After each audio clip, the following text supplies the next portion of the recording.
Bonjour, je m'appelle Marie. Le 20 juin 2012, il m'est arrivé un malheur familial incroyable. Deux de mes frères étaient aux États-Unis et ils ont eu un grave accident de voiture. Mon grand frère de 40 ans, 4 enfants, Pierre, est mort sur le coup.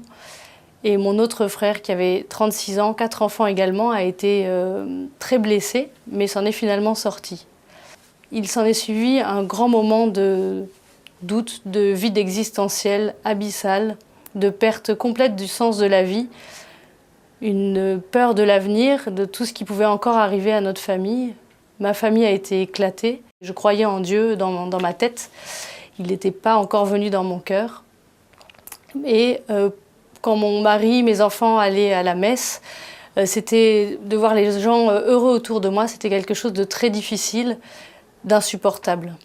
Et puis en été 2014, ma famille, mes enfants, mon mari ont voulu aller à un rassemblement chrétien.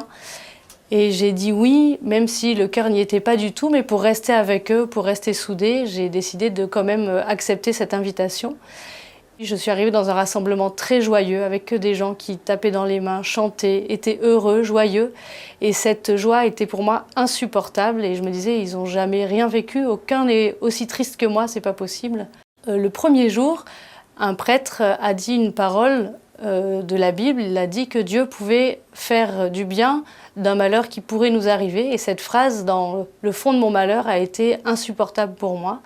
Et je me suis dit, je vais prendre un rendez-vous avec ce prêtre pour discuter de cette phrase qui me paraissait incompréhensible et qui me blessait encore plus. Donc le rendez-vous est arrivé 3 jours après, 3 jours de déluge intérieur. Et le jour de ce rendez-vous est arrivé. J'avais décidé aussi de me confesser, donc c'est dire mes péchés à Dieu pour essayer d'avancer et de sortir de ce marasme et de cette tristesse qui m'envahissait. Et puis tout à la fin de la confession, on reçoit le pardon de Jésus. Et lors de ce pardon, j'ai reçu une paix intérieure incroyable, une joie inégalée qui ne venait pas de la terre pour moi, un bonheur comme j'en ai jamais ressenti.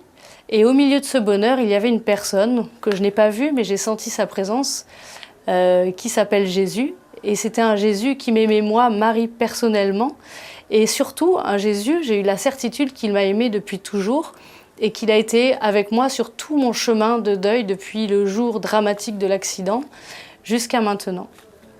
Et la parole que je redis tous les jours depuis, c'est « Fais Seigneur que plus jamais je ne sois séparée de toi ». Car la vie sans toi est vraiment trop triste, je préfère ta joie éternelle.